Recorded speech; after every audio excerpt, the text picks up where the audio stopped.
Olá, seja muito bem-vindo ao Business, a sua revista eletrônica de negócios. Aqui você vai conferir.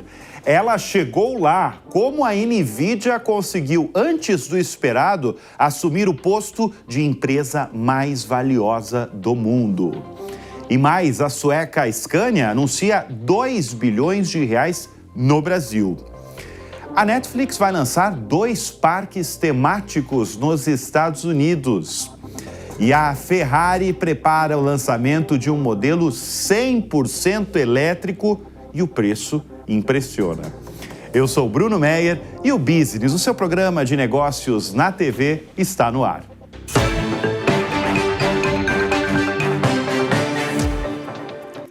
E foi mais rápido do que boa parte do mercado esperava, porque não completou nem 15 dias que a NVIDIA passou a Apple em valor de mercado. Eu falei disso em edições atrás aqui no Business, que na última semana, na última terça-feira, ela bateu mais um recorde e esse é poderoso. A empresa assumiu o posto de companhia mais valiosa do mundo, à frente de Microsoft e Apple. As três são trilionárias e eu tenho o valor de cada uma delas aqui no telão do Business. Em primeiro lugar, a estreante nesse posto, já que as duas estiveram algumas vezes no posto, a NVIDIA, um valor aí de 3 trilhões e 330 bilhões de dólares. Em segundo lugar, vem a Microsoft, cofundada aí por Bill Gates, valor aí de mercado de 3 trilhões e 310 bilhões de dólares. E na terceira posição vem a dona dos iPhones, a famosa Apple, cofundada por Steve Jobs, hoje muito bem liderada por Tim Cook, valendo 3 trilhões e 290 bilhões de dólares. São muitos trilhões, é muito dinheiro. Agora, quero chamar a atenção porque nada se compara com a ascensão da NVIDIA. Só para ter noção, nos últimos 12 meses, a ação da empresa subiu 218%. E é a primeira vez, desde 2019, que Apple e Microsoft não estão no topo de valor de mercado. Em 2019, a fabricante de chips não estava nem entre as 20 empresas mais valiosas do planeta. A fabricante de chips para games e inteligência artificial tem esse crescimento avassalador, impulsionado justamente pela demanda pelos chips de AI. A NVIDIA tem 80% desse mercado de chips usados em data centers, um negócio que cresceu com Microsoft, Google, Amazon, Meta, entre outras gigantes e grandes empresas que gastam aí bilhões de dólares para adquirir processadores necessários para construir aí modelos de AI e executar cargas cada vez maiores de trabalho. Agora fica uma pergunta: até onde vai a NVIDIA? Uma pergunta que o mercado tem se questionado. Bem, por enquanto, não há indicação de que esses gastos bilionários que eu estou falando, nesses chips, vão diminuir no futuro próximo. Os chips da companhia estão por trás de modelos de AI que o CEO, o Jensen Huang, da empresa, já disse que vão impulsionar aí uma nova revolução industrial, que é transformando aí os negócios para aumentar a produtividade, segundo o CEO. Claro que ele é um baita de um vendedor, né? Mas tem uma pergunta que está ecoando aí no mercado todo. Qual vai ser o próximo passo da fabricante de chips agora que ela conquistou aí o posto de empresa mais valiosa do mundo? É claro que aqui no Business a gente vai seguir acompanhando NVIDIA fazendo história. Mudando o setor, inclusive, porque a Scania vai investir 2 bilhões de reais no Brasil. A fabricante sueca de caminhões é a primeira do setor que se une a uma onda de investimentos no mercado nacional automotivo, iniciado pelas montadoras de automóveis, que já soma mais de 115 bilhões de reais no país. O volume anunciado pela Scania por aqui se deve ao que o país representa nos negócios globais do grupo. A operação brasileira é a maior fora da Suécia e nos últimos anos o mercado brasileiro foi o maior para a companhia. A Scania vai usar uma parte desse dinheiro para desenvolver chassis de ônibus elétricos, pois com esse tipo de veículo, a empresa oferece veículos voltados aí a soluções de transporte sustentável. Desde janeiro de 2023, ônibus e caminhões produzidos no Brasil passaram a seguir uma legislação de emissões conhecida por Euro 6, como é chamada na Europa, que impõe redução nos limites de emissões de gases do escapamento. A Scania já tinha destinado 1 bilhão e 400 milhões de reais para preparar a fábrica de São Bernardo do Campo para a produção de uma nova geração de caminhões com motores movidos a gás, biodiesel e biometano. Agora, falando só no biometano, qual que é a grande vantagem dele? É poder ser produzido a partir de resíduos orgânicos, essencialmente, como bagaço de cana e também resíduos de aterros sanitários. Eu falei de investimento no setor automotivo, mais de 100 bilhões aqui no Brasil. Vou falar de uma montadora alemã muito conhecida, a Volkswagen, que anunciou que vai destinar 3 bilhões de reais para fabricar uma picape inédita no Paraná. O aporte na unidade faz parte do anúncio aí de 16 bilhões de reais até 2028 no Brasil, feito pela montadora em fevereiro e que inclui 16 lançamentos como modelos 100% elétricos e híbridos flex de variados tipos.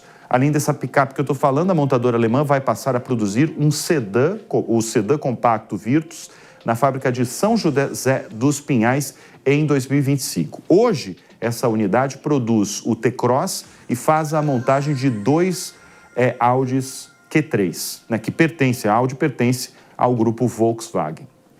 Aliás, o compartilhamento da produção entre os dois fabricantes vem de 99, data da inauguração dessa fábrica, que no início os 2 primeiros carros foram o Golf de 4ª geração e o primeiro A3. São curiosidades aí do setor automotivo. Esse investimento vai ser, agora no Paraná, vai ser também para ampliar a capacidade produtiva. O foco principal, porém, no entanto, vai ser a produção dessa picape de médio aí, porte, que vai ser inédita e eles vão lançar.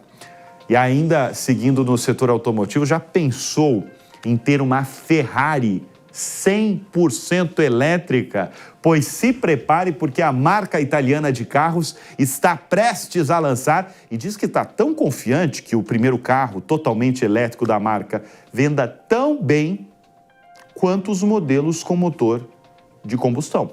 Essa confiança na venda foi expressa publicamente pelo CEO da empresa, o Benedetto Vigna. Quanto vai custar esse brinquedinho? Não pensa que vai sair barato. Porque, segundo a agência Reuters, o primeiro carro elétrico da Ferrari vai custar pelo menos 500 mil euros, o equivalente a 2 milhões e 900 mil reais. E nós estamos falando do modelo básico, com configuração que não inclui opcionais e outros toques pessoais que, em geral, pode encarecer o veículo em 20%. Segundo a agência, a marca desenvolve ainda um segundo modelo elétrico, ainda em estágio inicial. Agora, o CEO da Ferrari deu uma declaração a um podcast italiano que me chamou muita atenção e mostra bem aí o perfil dos consumidores de carros pelo mundo e o desafio também para todas as montadoras. Segundo ele, a Ferrari está com um equilíbrio delicado, já que os compradores mais jovens preferem a eletricidade, veículos elétricos. Mas clientes mais antigos relutam em renunciar ao que ele chama de rugido característico da Ferrari. Ele diz, eu vou até abrir aspas aqui para ser bem fiel ao que ele falou. Alguns possíveis clientes dizem que só se juntariam à comunidade Ferrari se pudessem comprar um carro elétrico e outros dizem que nunca comprariam uma Ferrari elétrica. Imagina o desafio de uma dessas empresas. Por exemplo, o CEO da Lamborghini acredita que é muito cedo para a empresa oferecer modelos totalmente elétricos. A Ferrari vai inaugurar nos próximos dias uma nova fábrica para produzir supercarros híbridos e elétricos em Maranello, na Itália. Esse novo espaço que está sendo montado vai permitir que a montadora aumente a capacidade de 14 mil para 20 mil carros por ano. E uma das maiores fabricantes de computadores do mundo, a Dell, vai construir uma fábrica de chips de inteligência artificial para a startup de Elon Musk. Esse anúncio, inclusive, foi feito pelo próprio CEO e fundador da Dell, o Michael Dell. A empresa, diz ele, está construindo uma fábrica de AI junto com a NVIDIA, como vocês viram no começo do programa, a empresa mais valiosa do mundo, e será destinada para desenvolver seus algoritmos e também alimentar a xAI, a startup de inteligência artificial de Elon Musk. A ferramenta de AI de Musk se chama Grok e é inspirada no livro Guia do Mochileiro das Galáxias. Essa ferramenta que eu estou falando responde perguntas e não só responde, como ela sugere perguntas que uma pessoa pode querer fazer.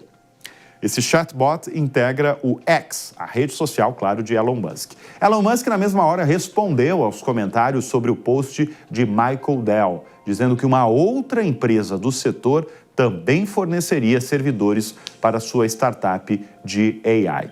A xAI, do dono da Tesla, Elon Musk, recebeu um aporte recente de 6 bilhões de dólares e está atualmente financiando a construção do maior parque de inteligência artificial do mundo, chamado de Giga, fábrica de calcular, e que pode ajudar na construção do X, o super aplicativo que Musk pretende construir, integrando uma quantidade absurda de dados. Ao menos é o que tem se falado desse super aplicativo.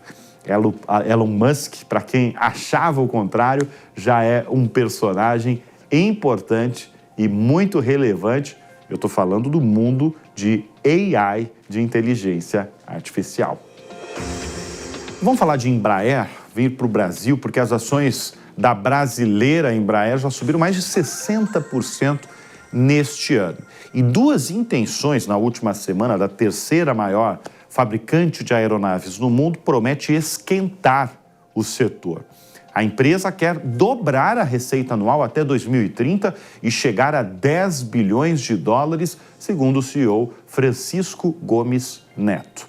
A companhia, com sede em São José dos Campos, em São Paulo, ainda tem negociado aviões de médio porte para a Gol e a Latam.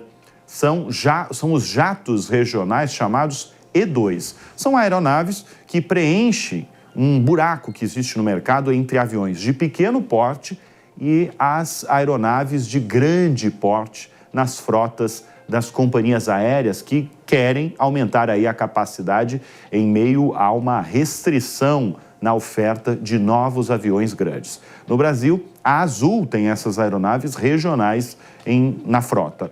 A negociação com Gol e Latam, segundo o presidente da Embraer, justamente atenderia a essa necessidade dessas duas empresas de intensificar as conexões entre cidades brasileiras.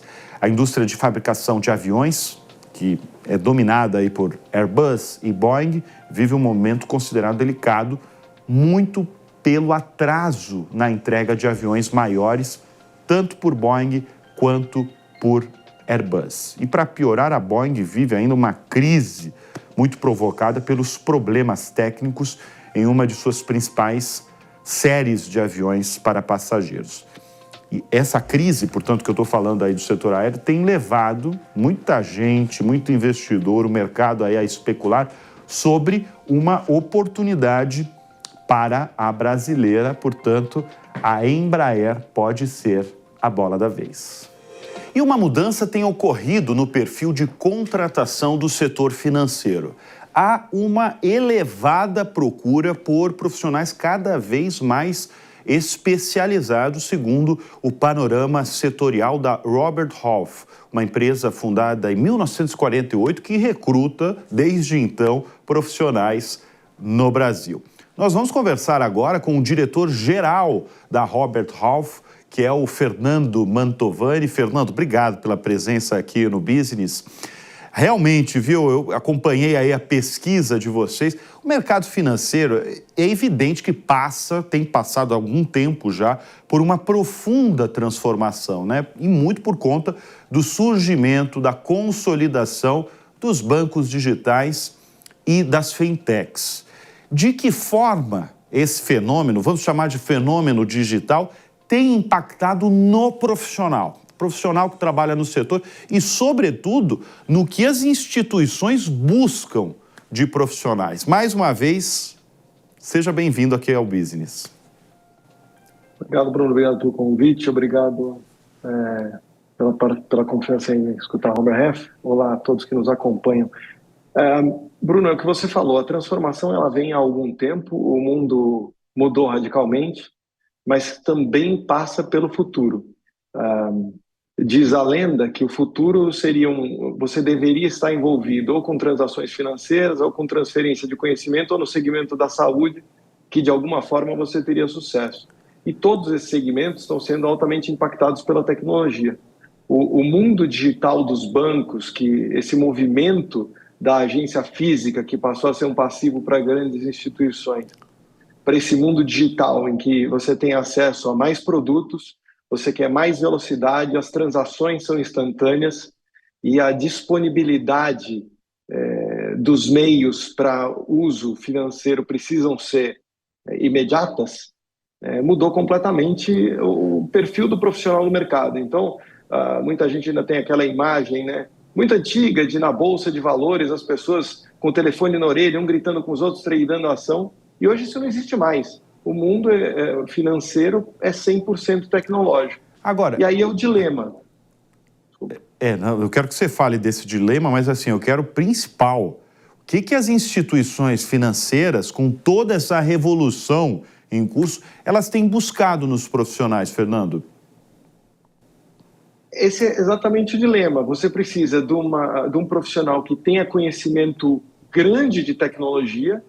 Por outro lado, é um setor altamente regulado, que o conhecimento técnico é importante. Você tem uma série de normatizações que precisam ser respeitadas. Então, ao mesmo tempo que você está numa frente de negócio com cara de startup, em que você cria aplicativos, transaciona de maneira diferente, você está movimentando recursos financeiros que quebram empresas, quebram instituições e que precisam ser respeitados justamente para garantir a saúde financeira do país. Então as empresas precisam de profissionais que entendam muito de tecnologia, e aí o profissional que tem mais bagagem não é o maior conhecedor de tecnologia, e ao mesmo tempo que você busca os jovens com amplo conhecimento tecnológico, esses têm uma falta de conhecimento das normatizações, das regras das instituições financeiras, que é um conhecimento mais tradicional no mercado, né? Agora, acompanhando a pesquisa, me chamou muito a atenção, mas pesquisa extensa aí, tem várias conclusões, insights. Agora, me chamou muito a atenção que os profissionais ligados à área de cibersegurança são cada vez mais visados aí pelas empresas financeiras, né, Fernando? Você tem, de uma maneira geral, novas legislações surgindo a todo tempo, não só as técnicas próprias do mercado financeiro, mas a gente vê LGPD, você tem cada vez mais a questão de cibersegurança envolvida em diferentes setores da economia, mas mercado financeiro, instituição financeira, não tem margem para erro, né? É muito complicado. Uma coisa é já é muito complicado você vazar uma lista de assinantes de uma empresa de e-mails ou de telefonia ou de, como você citou aqui um outro segmento há pouco, da Netflix, né, de um segmento de streaming. Já é muito complicado qualquer vazamento de lista de clientes ou de dados de clientes. Quem dirá em mercado financeiro? Você transaciona milhões em frações de segundo. Então você corrompe o sistema como um todo. Então cibersegurança é um dos pilares de mercado financeiro já há algum tempo e cada vez mais, uma vez que o mundo migra para o digital e a responsabilidade que a instituição financeira tem, né? Porque, por exemplo, transações simples, alguém clona o seu cartão de crédito, a compra é aprovada, o produto é despachado.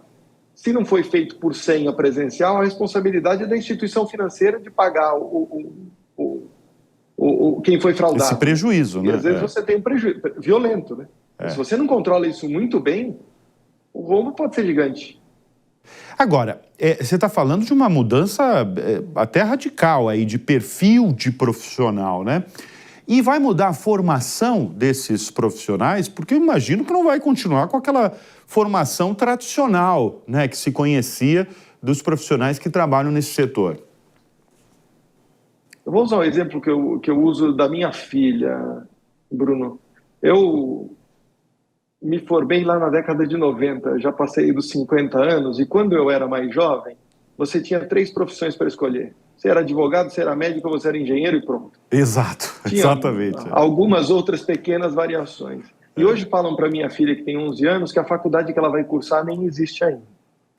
Então, essa transformação, ela se dá no mundo como um todo. E no mercado financeiro, envolvendo tecnologia, você exige muito de tecnologia.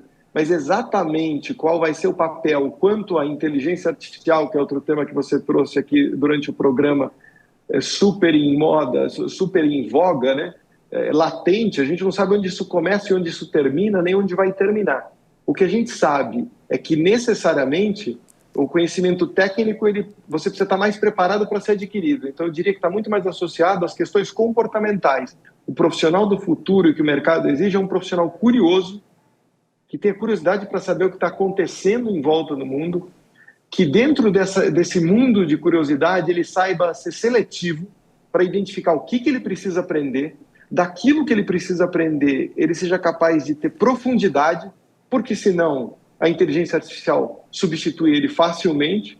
E aí, para você ter profundidade, você precisa se manter próximo desse conhecimento no dia a dia para aperfeiçoar e ser humilde, para continuar curioso e esse ciclo virar o ciclo do PDCA da engenharia, né?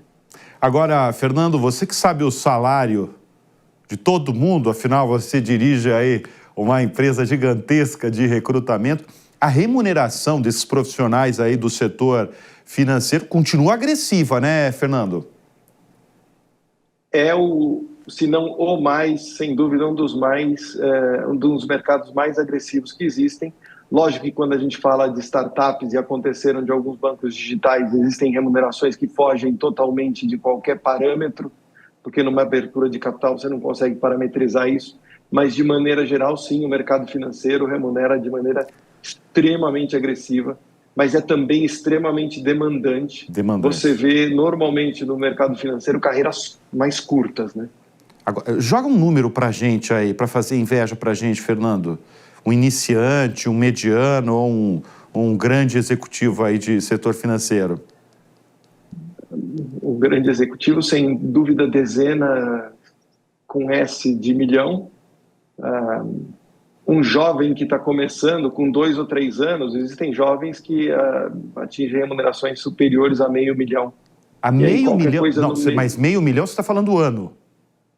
Ano. O mercado financeiro gosta de falar de salário anual, né? Não me assusta, hein? Não fala $500 mil por mês. $500 mil por ano, um jovem com 2, 3 anos de carreira, isso acontece. Com bastante frequência. Com bastante frequência. O Fernando está falando com bastante frequência. Financeiro. Fernando, eu vou aproveitar rapidamente a sua presença aqui, você como diretor-geral aí da empresa. Queria que você desse um conselho aos nossos espectadores. O que um profissional deve e não deve fazer numa entrevista de emprego? Eu não tenho dúvida do que não fazer, mentir. E o que você deveria fazer é buscar informações para ter certeza que esse emprego está alinhado com seus valores e com seus objetivos de carreira. Fazer perguntas, ser curioso, não no sentido inquisitivo, mas no sentido de tentar entender o ambiente que você está entrando, o desafio, para que você possa não só permanecer um determinado período na empresa absorvendo conhecimento, mas que permaneça um tempo mínimo suficiente para também poder contribuir com a empresa. E para você permanecer um tempo grande numa empresa, normalmente precisa ser uma coisa que você goste de fazer e que esteja alinhado com seus valores. Muito bem, nós conversamos com Fernando Mantovani, diretor-geral da Robert Half, aí trazendo uma pesquisa importante sobre uma mudança que tem acontecido no setor financeiro. O setor tem buscado um novo tipo de profissional. E eu suspeito que não é só o setor financeiro, não. Você já fica convidado para outras edições aqui do Business para trazer a realidade de outros setores da indústria. Fernando Mantovani, obrigado pela presença aqui no Business. Eu que agradeço a vocês. Um abraço. E a Netflix vai abrir 2 espaços de experiências gigantes no ano que vem nos Estados Unidos. São quase parques temáticos. A empresa não chama assim. O nome desses espaços aí é Netflix Houses. Elas terão lojas, restaurantes e atividades diversas ligadas às principais franquias do maior serviço de streaming do mundo, como a série Bridgerton e a Stranger Things.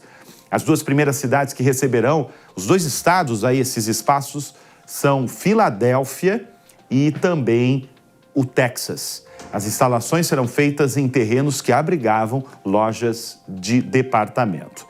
As Netflix Houses serão baseadas em experiências ao vivo anteriores que a plataforma fez para a série Bridgerton, La Casa de Papel, Stranger Things e Round 6. Trata-se, segundo a companhia, de criar um local aí inesquecível para explorar as suas histórias e personagens favoritos da Netflix além da tela. Num anúncio, inclusive, a empresa provoca. Ela diz o seguinte: imagina dançar com seu parceiro ao som de uma versão orquestral de uma música de Taylor Swift em um cenário replicado da série Bridgerton. Depois virar a esquina para competir no desafio da ponte de vidro de Round 6. Será que é mais uma fonte? Essa é uma pergunta aí que muita gente está levantando. Será que é mais uma fonte de renda aí da empresa, já que ela passou até a exibir propaganda para os usuários que preferiam pagar menos mensalidade? Essa é uma modalidade que já tem no Brasil, né? Resposta é não. Tudo isso que eu estou falando aqui é puro marketing. O objetivo é puro marketing. Não é transformar isso num novo braço de negócio. É convidar os fãs a se engajarem, para usar as palavras aí mais faladas no mundo do marketing. E engajar nesse segmento é trazer novos clientes ou consolidar os fiéis assinantes para o principal negócio da empresa. Qual que é o principal negócio da empresa? O streaming por assinatura. E com isso o Business vai ficando por aqui. Eu sempre agradeço a sua audiência, a sua confiança. Tenham todos um ótimo fim de semana e sempre bons negócios no radar. Até semana que vem. Tchau.